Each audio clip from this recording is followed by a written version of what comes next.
ऊपर ले जाना नहीं है कोई, यहाँ मर जाए आदमी ले जाए। ईएसआईसी हॉस्पिटल है, ये पीएम केयर्स फंड से बना था। सरकार इसी के बारे में बार बार बोल रही है कि हमने 500 बेड बनाया। ये हालात आप देख लीजिए, ना कोई नर्स है, ना कोई कोविड है, डॉक्टर है, ना इनको कोई ले जाने वाला है। हालात इनके अच्छे नहीं है, इनकी परिस्थितियां समझिए। ये आप सोचिए दोनों कि कैसे जिए। मैं सिर्फ आपको बताया है, आप ये देखिए स्टाफ आपको नहीं मिलेगा, उनको ऑक्सीजन नहीं लगा हुआ है। मैं किस नंबर पर कोविड हुआ?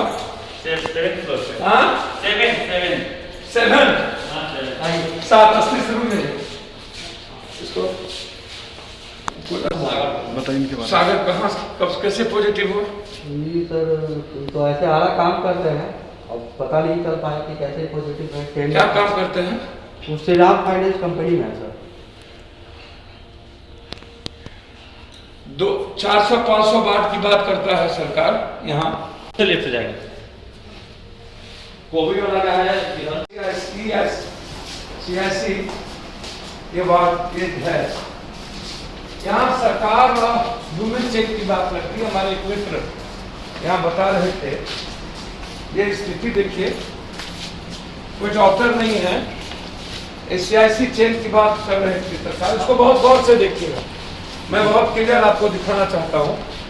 सरकारी अस्पताल नीतीश कुमार जी की सरकार ने इसको हाईटेक कर ली है।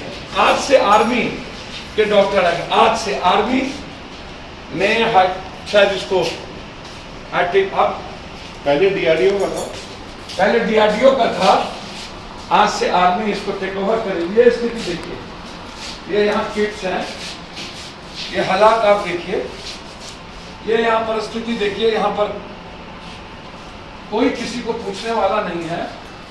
ये हालात देखिए, इसको जब आप देखेंगे तो आपको पता चलेगा।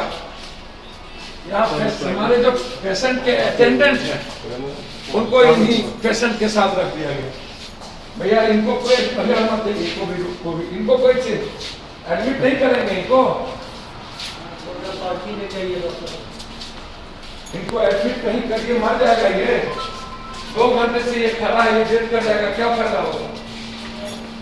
इनको कौन, आप कौन है? डॉक्टर नहीं है आप? कोई डॉक्टर नहीं है, सब एक्सीडेंट है यहाँ पे। ये स्थिति है कोविड बाद। सरकार बात करती है, ये स्थिति हालात देखिए, आपको पता चलेगा। यहाँ ऑक्सीजन प्लांट है, ये हालात बात किए भी देखिए,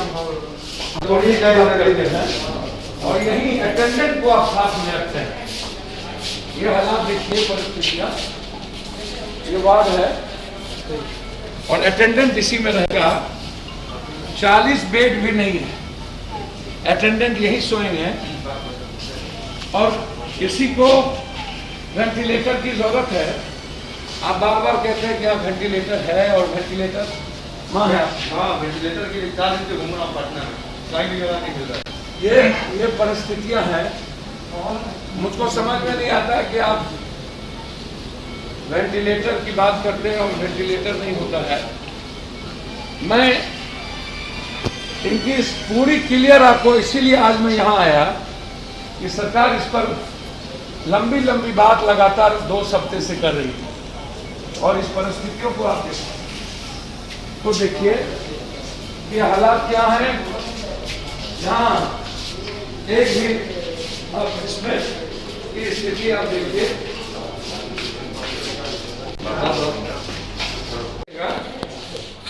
आपको समझने का प्रयास। ये सुई किस चीज की है? कौन सी इंजेक्शन? नहीं, कोविड कौन सी दवाई? ये हालात आप देखिए, आपको कोई नर्स नहीं मिलेंगे यहाँ,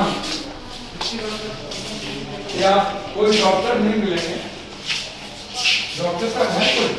पूरी मार्मी से बहुत अच्छा, बहुत अच्छा। आज की होती है नहीं, हम लोग कर रहे हैं, बाकी जो चल रहा है उसके हिसाब से कर रहे हैं। कब तक होगा?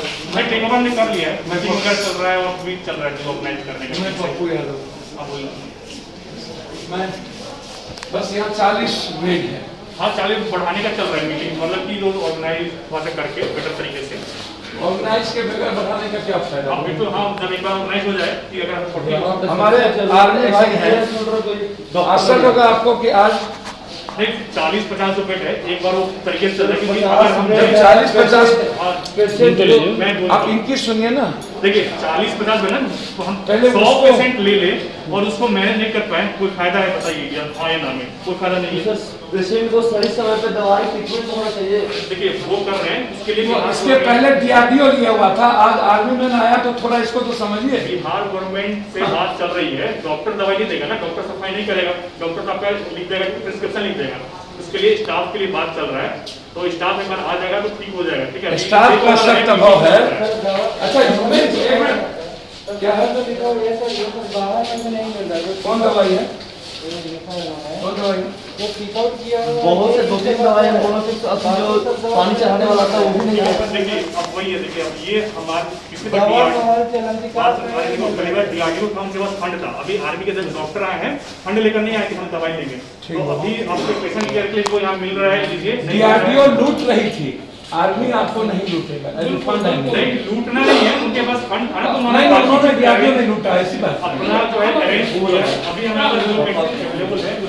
सबसे बड़ी बात यह है कि आप ह्यूमन चेन को अगर इनके पेशेंट के अटेंडेंट यहाँ रहेंगे। हाँ वो बन रहा है, हम जो रिसेप्शन ये CIC 500 बेड का हल्ला, 200 बेड लगा दिए।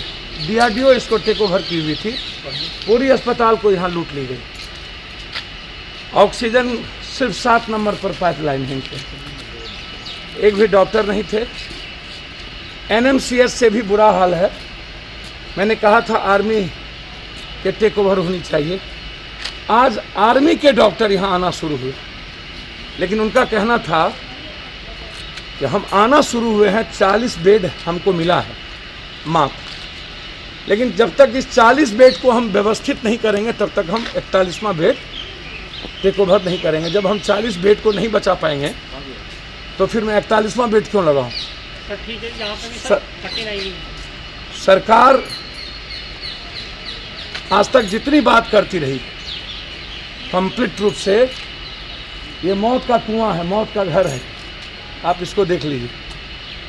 आपको यहाँ नर्स के वीडियो वायरल हुए थे लड़के से बात करते हुए, याद होगा आपको। आज एक भी डॉक्टर हमें नहीं मिले, सिर्फ आर्मी मैन का एक डॉक्टर मिला जो बेचारे आज से शुरू किया है। सरकार वेंटिलेटर यहाँ नहीं है, सुई और पानी तक बाहर से मंगाए जाते हैं पेशेंट के द्वारा।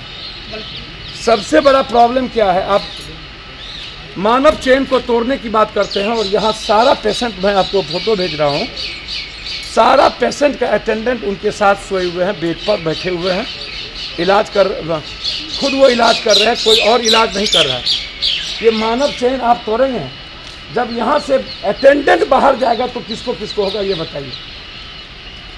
जब अटेंडेंट यहाँ से बाहर जाएगा, मेरा सीधा सवाल है कि जब अटेंडेंट बाहर सब्जी मार्केट जाएगा, अन्य जगह पर लाने जाएंगे, तो क्या यदि सही में मानव चेन से यदि कोरोना फैल रहा है तो फिर अटेंडेंट का क्या, अटेंडेंट से क्या हो?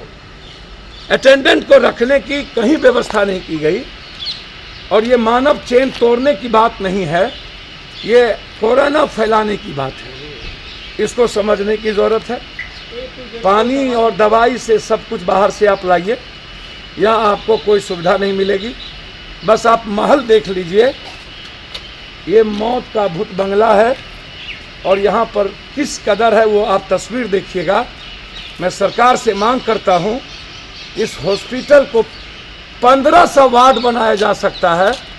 पूरा का पूरा हॉस्पिटल को आप कोरोना वार्ड को अभी शिफ्ट करिए, 1500 वार्ड को कंप्लीट आप आर्मी मैन को दीजिए और आर्मी मैन को जितनी वेंटिलेटर की, जितनी चीज़ों की आवश्यकता है, मैं समझता हूं कि आर्मी मैन के हाथ में परचेजिंग पावर भी देनी चाहिए। समझ में नहीं आता है, सरकार को देखने आए थे 500 बेड कहाँ,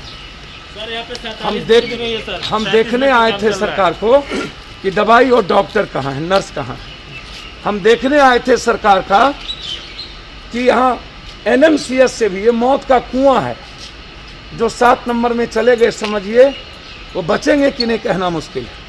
यदि बचेंगे तो भगवान भरोसे बचेंगे, मानव चैन की कोई बात नहीं है। वहाँ पर अटेंडेंट 2-2 एक-एक अपने गार्जियन के साथ है, उसकी ज़िंदगी बचाने में, बच्चों के साथ है, पति के साथ है, रो रहा है, बेड पर बैठा है, परेशान है।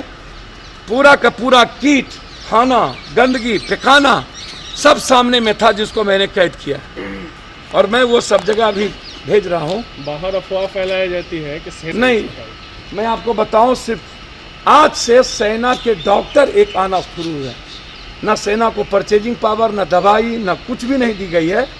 सेना के डॉक्टर ने अभी हमसे कहा कि सर मैं आज से आया हूं, इस 37 बेड को जब तक हमें सरकार वेंटिलेटर और दवाई रहित सहित नहीं करेगी, और यदि सारी व्यवस्थित जो गाइडलाइन है कोरोना का जब तक नहीं करेगी, तब तक हम 49वां बेड नहीं भरने देंगे।